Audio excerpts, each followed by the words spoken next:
네, 안녕하세요. 반갑습니다. 회복을 돕는 남자 바르실레입니다. 여러분 잘 지내셨습니까? 예, 오늘은 자주 재발하시는 분들의 10가지 특징에 대한 이야기 나누도록 하겠습니다. 자주 재발하시는 분들의 10가지 특징. 꼭 중독자뿐만 아니라 동반의존, 성인아이 또는 자신의 삶에서 잘 끊지 못하는 문제가 있으신 분들을 모두 포함합니다. 자주 재발하시는 분들은 어떤 특징이 있냐면 첫 번째는 경계선에 있어서 느슨한 경계선을 갖고 있습니다. 중독자나 동반의존자이든 자신이 한 번 시작하면 멈추지 못하는 어떤 시점 같은 것들이 있거든요. 예를 들어 동반의존 같은 경우에는 뭐 핸드폰을 남편의 또 배우자의 자녀의 핸드폰을 딱 만지면 이제 거기서부터 이제 막 이렇게 달려가게 되고, 아니면 이제 분노를 내거나 그래서 폭발해 가지고 이제 다 산산조각 내는 그런 어떤 첫장 같은 것들이 있거든요. 또 중독자들 같은 경우에는 이제 어떤 부분에 있어서 그 시작점 같은 게 있는 거예요. 예를 들어 알코올 중독자들 같은 경우에는 그 시작이 있는데 뭐 술이 되든 뭐가 되든 이렇게 시작이 있다는 거죠. 그런데 이 첫 잔이 무엇인지에 대해서 설정하는 게 필요한데, 대부분 자주 재발하시는 분들은 느슨하게 설정을 해요. 왜냐하면 잘 포기가 되지 않거든요. 어떤 성중독자는 어쩌면 미디어를 특별한 목적 없이는 하면 안 되는 사람일 수도 있어요. 그게 실제 자신의 경계선일 수도 있어요. 그런데 포기가 되기가 쉽지 않은 거죠. 포기하기 싫은 거죠. 그러다 보니까 뭐 영화까지는 괜찮고 미디어는 괜찮고 이렇게 자신을 느슨하게 경계선을 두다 보면 거기까지 가서 거기서 거기 놀이터에서 놀다 보면 넘어지고, 그 해변가에서 막 놀다 보면 바다에 빠지고, 이런 일들이 이제 반복해서 일어나게 된다는 거죠. 또 예를 들어 알코올 중독자도 마찬가지예요. 완전히 끊어야 되는 사람일 수 있는데 자신이 뭐 반주 정도는 또는 막걸리 정도는 괜찮다고 하면서 계속해서 먹다 보면 처음에는 뭐 그 해변가에서 놀 수 있겠지만 어느 순간에 또 끝까지 달리게 되고 사고를 치게 되고 이런 일들이 생기게 된다는 겁니다.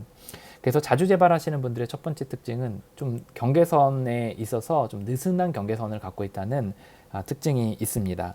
자기를 잘 모르는 거죠. 자신이 믿고 있는 첫장과 또 자신이 아는 첫장과 실제 자신의 모습과 좀 다른 부분이 있습니다.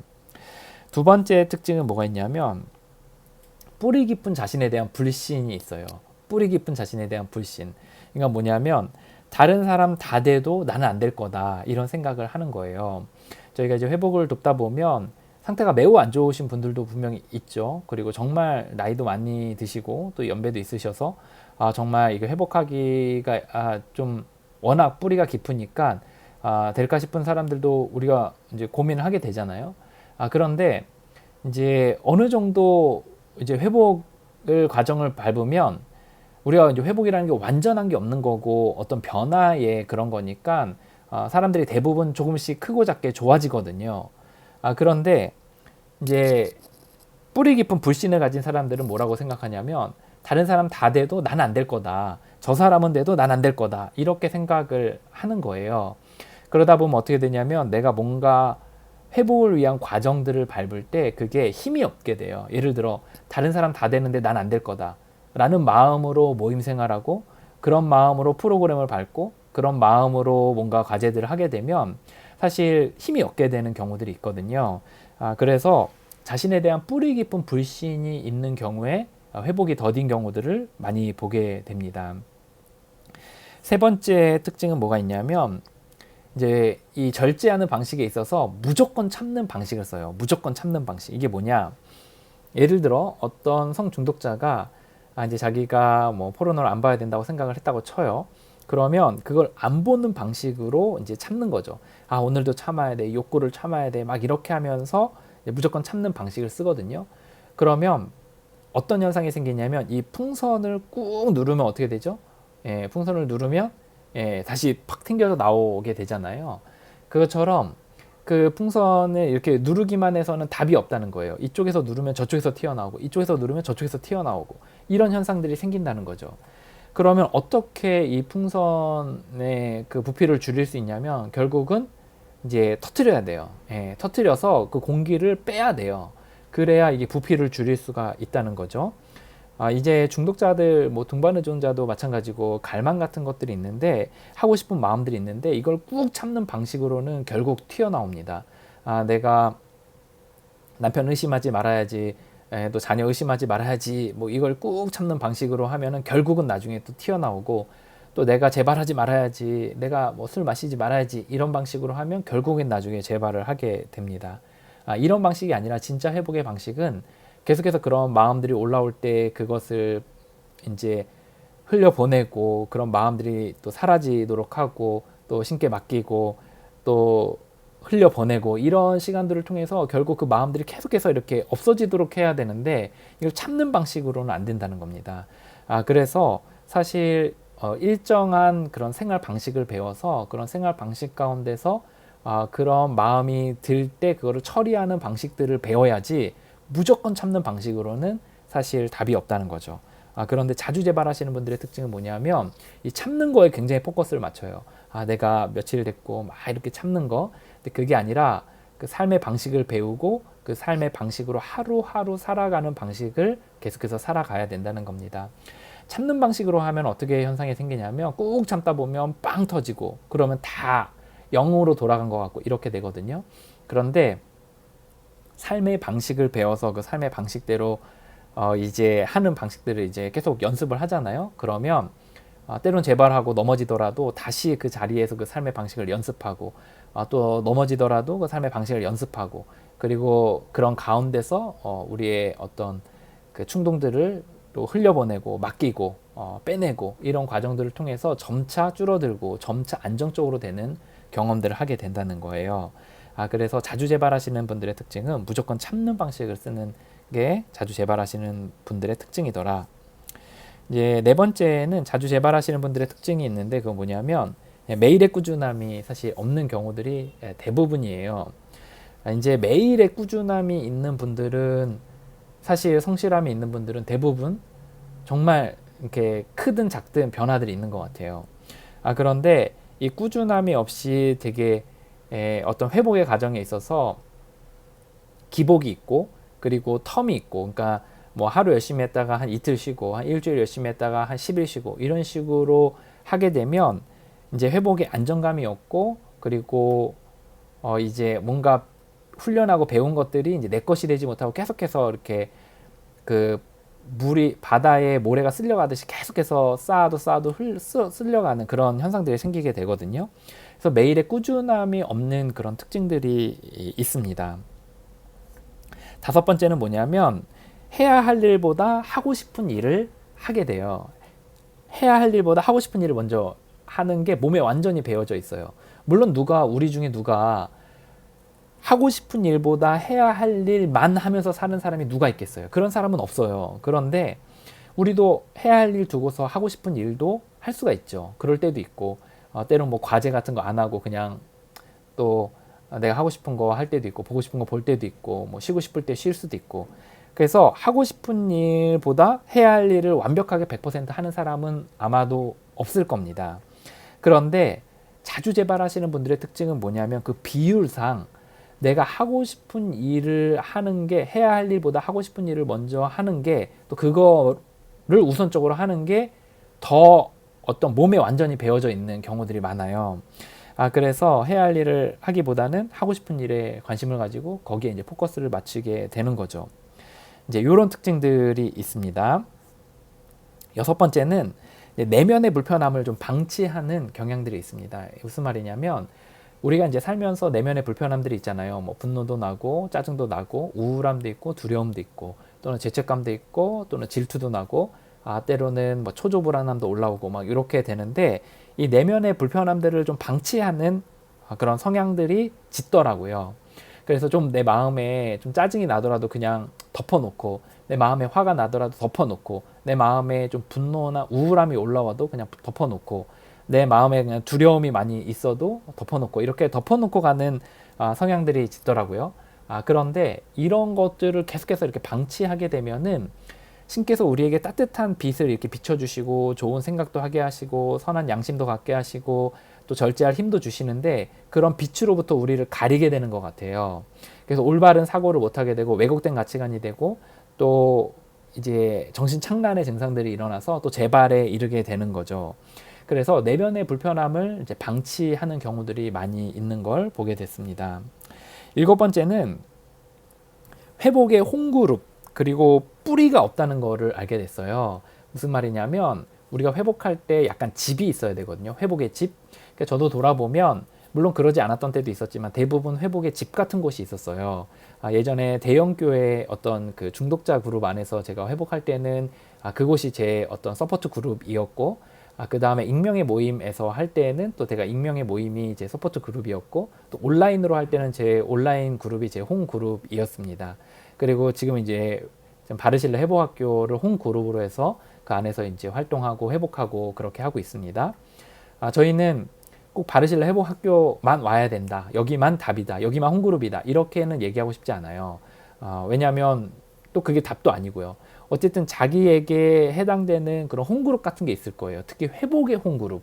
그 회복의 홈그룹을 딱 집으로 두고서 거기에 중심이 돼서 거기에 하는 모임들은 꾸준히 참석하고 일정들은 꾸준히 따라가고 거기서 하는 거는 최대한 최대치로 열심을 내서 따라가려고 하는 것들이 있을 때 이제 회복을 해나가는 거거든요.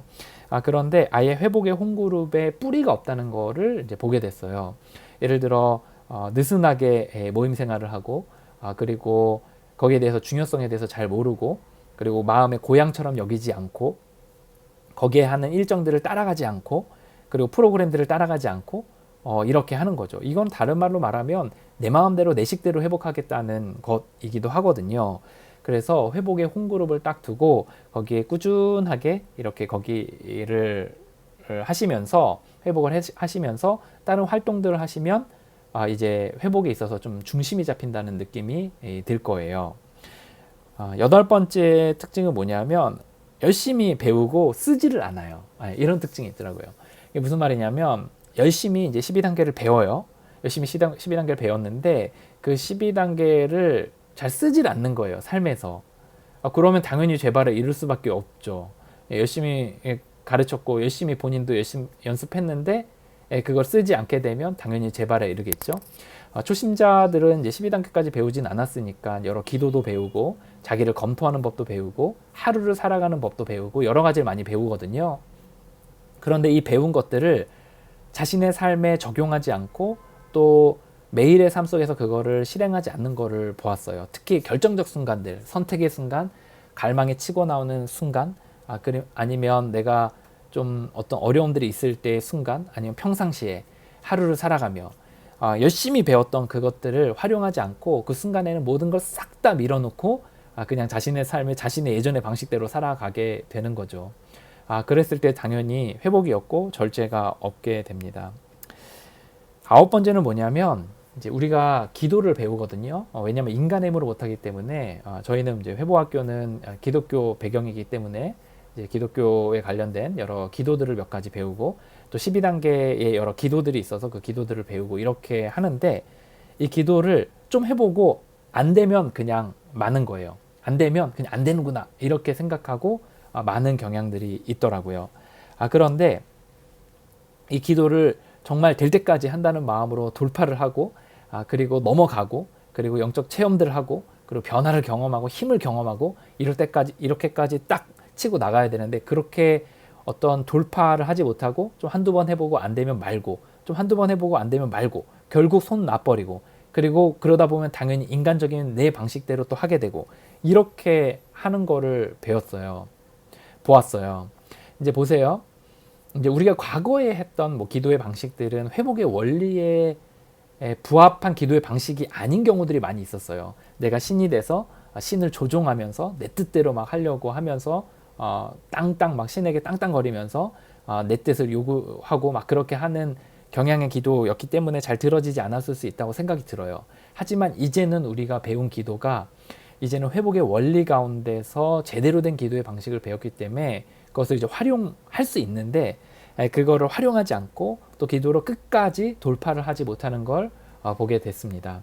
그래서 어느 정도 한두 번 해보고 좀 몇 번 해보고 뭐 예를 들어 한 하루 한 네다섯 시간 한번 해보고 아니면 뭐 이틀 한 10분씩 한 이틀 해보고 그걸 안 되면 그냥 안 해버리는 그런 현상들이 있더라고요. 그래서 기도로 돌파를 하지 못하는 경향들이 있더라.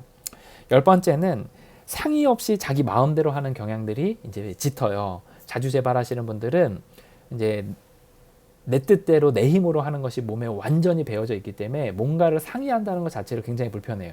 왜냐하면 내가 상의하면 이게 하고 싶은 걸 못할 수도 있고 하기 싫은 걸 해야 될 수도 있는 거잖아요. 그러다 보니까 상의하지 않고 내가 하고 싶은 대로 하는 거예요. 또 이런 사람들도 있어요. 평소에는 이제 작은 일들에 있어서는 상의를 해요. 근데 결정적인 문제들 있잖아요. 결정적인 상황들, 정말 이런 부분에 있어서는 상의가 필요한 부분에 있어서는 그냥 내 식대로 과거의 패턴대로 그냥 확 결정해버리고 그 결과 때문에 또 힘들어하시는 경험들을 많이 하게 됩니다. 이제 이렇게 10가지를 이렇게 제가 살펴봤는데, 이거는 그냥 제가 저 스스로도 제가 지내면서 제 모습이기도 하고 이제 자주 재발하시는 분들과 함께 하면서 이제 지켜봤을 때의 모습이기도 합니다. 그런데요, 이 모든 것들이 결국은 회복의 원리의 반대편에 있는 것들이더라고요. 우리가 이제 회복할 때 어떻게 하냐면 원리들을 배우게 되는데, 그 회복의 원리들이 결국엔 이것들의 반대편에 있는 거예요. 다시 말해서 우리가 과거에는 안 되는 방식으로 살아왔어요. 이제는 되는 방식을 배울 거예요. 그러면 안 되는 방식은 내버려두고 이제 되는 방식대로 우리가 살아야 하는 거죠. 그래서 이제 이 10가지의 반대편에 있는 게 회복의 원리더라. 나중에 꼭 12단계를 배우셔서 제대로 된 삶의 원리를 해나가시면 좋을 것 같습니다.